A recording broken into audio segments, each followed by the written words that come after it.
Նշեցիք, որ քաղաքական նպատակահարմարությունից ելնելով են, այսպես ուղիղ կանգնեք կադրերը, քաղաքական նպատակահարմարությունից ելնելով են այսօր լռում արևմուտքում եվրոպական կառույցները։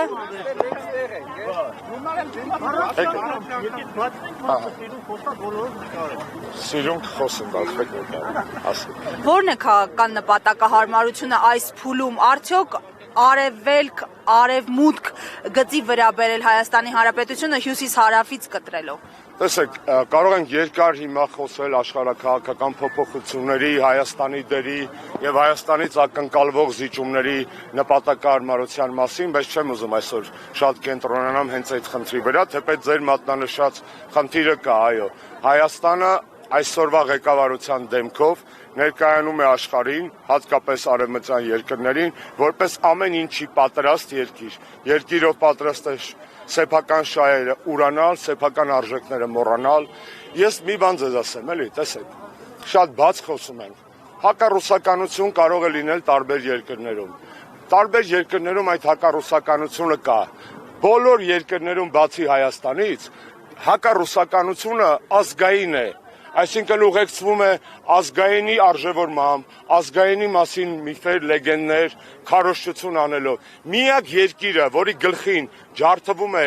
ապազգային հակառուսականությունը, դա Հայաստանն է։ Այդ հարցը չի ծագում մեզ մոտ, ինչու՞։ Չէ՞ որ կարելի է լինել լիբերալ եւ արևմտամետ եւ լինել ազգային։ Ինչպես բազմաթիվ Հայաստանում գործիչներ այդպիսիք եղել են, կան եւ վստահ եմ կլինեն։ Օրինակ Ռաֆի Հովհաննիսյանը եւ լիբերալ է եւ ազգային է, եւ արևմտամետ է եւ ազգային, եւ այդպիսի բազում անուններ գիտենք։ Ինչու է այսօրվա իշխանությունը ասում մենք արևմտամետ ենք կամ իրականացնում է այդպիսի գործողություններ, որը միաժամանակ ապազգային է։ Ակնհայտ է, որ հիմնական թիրախը ապազգայնությունն է, ոչ թե գեոպոլիտիկ վեկտորը։ Հայաստանի իշխանությունների համար ամենակարևոր բանը ջնջել հայի օպերատիվ, այսպես ասած, հիշողությունը եւ երեկվա նախարարի ասուլիսը արդեն հիշատակեցի, դա մի խայտառակությունների շարան էր, բայց մարդը խոստովանեց մի կարևոր բան, եկեք մերսի ասենք իրան, հա, ասեց հետեւյալը, երբ որ փորձում էր հիմնավորել թե ինչու են կալանքները այդքան շատ, ասեց շատ քիչ մարդ է հետո արդարացվում դատարաններով։ Առաջինը դնում ենք մի կողմ, որ դատական իշխանությունը կախյալ է եւ իրանց կայացրած վճիռները քաղաքականացված են։ Այսինքն տիկին նախարարը երեք խոստովանել է, որ կալանքը ոչ թե խափանման միջոց է, այլ պատժի։ Եթե նա կալանքի փաստը կապում է հետո վերջում մեղադրական դատավճռի հետ, նա ընդունում է եւ իր ենթագիտակցությունը Ֆրեյդով այսպես ասածի հայտ է գալի, որ այդ կալանքները պատիժ են, ոչ թե խափանման միջոց։ Այն ինչի մասին մենք խոսում ենք, այն ինչի մասին խոսում են խիղճը չկորցրած իրավապաշտպանները։ Պարոն Աշոտյան, տեսեք, երեք նաև կրոնական Եվրոպայի կրոնական կազմակերպության կրոնական ֆորումն է արձագանքել Հայաստանի իշխանությունների կողմից հայ առաքելական եկեղեցու թիրախավորման հանգամանքին, նշել դրա անընդունելիությունը։ Այս ուղերձները, անգամ եթե դրանք բավականին օբյեկտիվ են, կարող են ինչ-որ բան փոխել Հայաստանի իրականության։ Վստահ եմ, որ առաջի փոխողը հայ իրականության մեջ փոփոխությունների կարողը հայ ժողովուրդն է։ Դրսից կարող ենք ակնկալել բարոյականություն, կարող ենք եւ այդպիսի բազմաթիվ դեպքեր կան։ Եթե ոչ քաղաքական կառույցներից, ցավոք, ապա ձեր մատնանշած միջազգային իրավապաշտպան կրոնական կառույցներից, առանձին լրագրողներից եւ առանձին եվրոդեպուտատներից, որոնք անգամ այս դահլիճում բարձրաձայնում էին Հայաստանում տիրող խայտառակ վիճակի մասին։ Եթե խոսում ենք կոնկրետ Եվրոպայի խորհրդի մասին, ապա եկեք արձանագրենք, որ Եվրոպայի խորհուրդ այսօր դարձել է յուրահատուկ լանդրոմատ Նիկոլ Փաշինյանի համար, որը փորձում է Նիկոլի վրայից մաքրել բոլոր տեսակի մեղքերը։ Այդ լանդրոմատը, այդ իմիջի լվացման գործընթացը Եվրոպայի խորհուրդը անում է բացահայտ կոռումպացված ձևով, բոլոր ավտոկրատներին Եվրոպայի խորհրդից իբր հեռացրել են, չէ՞։ Բելարուսը չկա իրենց դիտարկմամբ, Ռուսաստանը չկա, Ադրբեջանի պատվիրակության բաները արկախված են։ Այդ մենակ Նիկոլն է մնացել, հա։ Այսինքն ավտոկրատներին բոլորին պատժել են իրանց դիտակցմամբ, բայց Նիկոլին չեն պատժում։ Այստեղ հարցեր է չի առաջանում։ Եվ այդ հարցերը ունեն շատ հստակ պատասխան։ Նիկոլ Փաշինյանը Հայաստանում իշխանությունն է, դեռ ցավոք ավաղ, ամոթ, բայց հայկական իշխանություն չէ։ Ժողովուրդը ինչպես պիտի փոխվի իրականությունը։ Չհանդուրժելով ամենակարևորը։ Ամենակարևորը տալու թե մինչև ընտրությունները։ Տեսեք, հիմա մենք եթե խոսենք ընտրությունների մասին, ապա կառաջանան որոշակի տարաձայնություններ այստեղ հավաքված մարդկանց միջև, եւ ես չեմ ուզում հենց այս հարթակը, այս պահը այստեղ օգտագործել իմ կամ իմ կուսակցության դիրքորոշումները ներկայացնելու համար։ Ես արդեն ասացի, որ մեզ միավորող արժեքները վստահ եմ ավելին են, քան մեզ տարանջատող ընթացիկ քաղաքական շահերը։ Երկարատև ժամանակ է, որ այս հարցը բարձրացվում է Գելինիվի քաղբանտարկյաններ եւ մենք չենք տեսնում առանձնապես, որ փոփոխություններ լինելու են։ Հիմա ինչու եք կարծում, որ ինչ-որ բան կարող է փոխվել եւ բացի այդ առաջիկայում խոսում են նաեւ, որ ամենափոխնախագահ Ջեյ Վենսը կարող է գալ Հայաստան եւ դուք էլ եք նշել, որ սա հարմար առիթ է բարձրացնելու համար եւ նաեւ երեք Ես արդեն ասացի, տեսեք։ Հիմա կարծում եք ստեղծվել այդ հարմար նախապայմանները։ Ես կարծում եմ, որ ձեր մատնանշած երևույթները, որոնք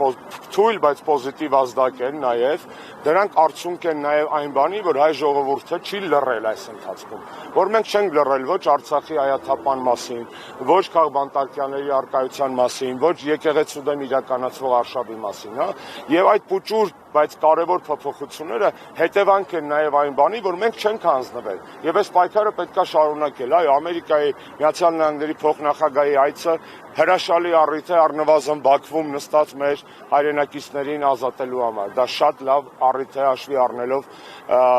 բազմաթիվ հանգամանքներ, հատկապես փոխնախագահի աշխարհայացքը։ Այդ այցը լավ առիթ է դադարեցնելու կամ առնվազն նվազեցնելու հայ առաքելական եկեղեցու դեմ բռնաճնշումները։ Ես կարող եմ մի բան ձեզ ասել, թող հնչի կարգախոս, բայց ցանկացած գործողություն ծնվում է, եթե դու ինչ-որ մի բանի հավատում ես։ Գործողություն խի ես անում, որովհետև դրել ես նպատակ։ Այդ նպատակը ինչ նպատակ է, որովհետև այդ նպատակը դու դրել ես ելնելով քո պատկերացումներից։ Պատկերացումները ձևավորվում են մտքերից եւ արժեքներից։ Հետևաբար գործողությունները բխում են արժեքներից։ Ես դες կարող եմ հավաստիացնել, որ ազատությունը ավելի ուժեղ բան է, քան վախը։ Եվ այս կարգախոսը, որ ազատությունը ավելի ուժեղ է, քան վախը։ Եվ Նիկոլ Փաշինյանը, որ փորձում է երկրում ստեղծել վախի մթնոլորտ, չի կարող հաջողել, որովհետև ազատությունը ավելի ուժեղ նարկոտիկ է, ազատությունը ավելի ուժեղ էմոցիա է, ազատությունը ավելի ուժեղ զգացմունք է եւ ազատությունն է բնորոշ մարդուն, ապրող մարդուն, ոչ թե վախը։ Վախը հավերժ լինել չի կարող եւ այս պայքարի ակցիաները, որոնք տեղի են ունենում, այո, նաեւ վախը կոտրելու միտում ունեն։ Մենք չենք վախենում։ Շնորհակալ եմ։ Մեկ հարցել եւս, քանի որ քննարկվեց պաշտոնյաների պարգևավճար ստանալու Չեմ ուզում խոսեմ, որևէ, տեսեք, խի չեմ ուզում խոսել։ Մենք հավաքվել ենք այս առիթով, ես ձեզ շատ շնորհակալ եմ, բոլոր ելույթ ունեցողները խոսել են քաղբանտարկյանների եւ ազատության։ Ես չեմ ուզում այս լրահոսի մեջ ուրիշ թեմաներ մտցնել։ Կարող եմ բազմաթիվ մի օր ասուլիս կտամ այլ հարցերին սիրով կպատասխանեմ։ Ինչու մարդկային եղբայրության մրցանակը, այս մրցանակաբաշխությունը, որ 3 տեղի ունեցավ, շրջանցեց արցախցիների իրավունքները եւ այս ֆոնին նաեւ Բաքվի բանտում գերիները ազատվելու փոխարեն այնտեղ դատավճիռն է նրանց կայանում։ Շատ պարզ է, աշխարհը միայն ցույց է տալիս, որ գնահատում է Հայաստանի ներկայիս քաղաքականությունը։ Իրականում որպես մարդ, ով 15 տարի ի պաշտոն է շփվել է եւ առայսօր շփվում է միջազգային կառույցների հետ, ես դες կարող եմ ասել, մեզ հրապարակավ կարող են շոյել, մրցանակ տալ, գովալ, բայց մեր մեջքի հետևում մեր հետևից խոսում են։ Ասում են, որ մեր նման անթասիբ պետություն այս պահին չկա։ Ասում են, որ մենք նվեր ենք տարբեր աշխարհաքաղաքական ուժերի։ Եվ բնական է, որ հրապարակավ կարող են շոյել, պարգևատրել, մեծարել, գովալ, բայց հոգու խորքում մեզ չեն հարգում։ Լավագույն դեպքում խեղճում են, որ այս վիճակում ենք հայտնվել, որովհետև մենք միակն ենք երկրագնդի բոլոր ժողովուրդներից այս պահին, որ պատրաստ է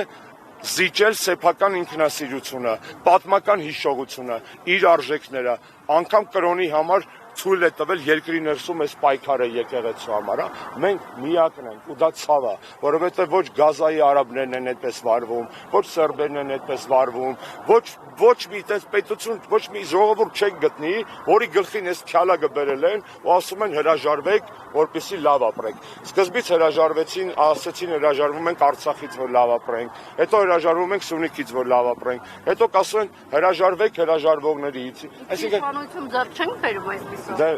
Դե պարզա չէ, ձեր հարցի մեջ այնքան դառը հեգնան կար, Չէ, չենք բերում։ Ոչինչ ձեռք չենք բերում։ Նիկոլ Փաշինյանը ձեռք է բերում մի քանի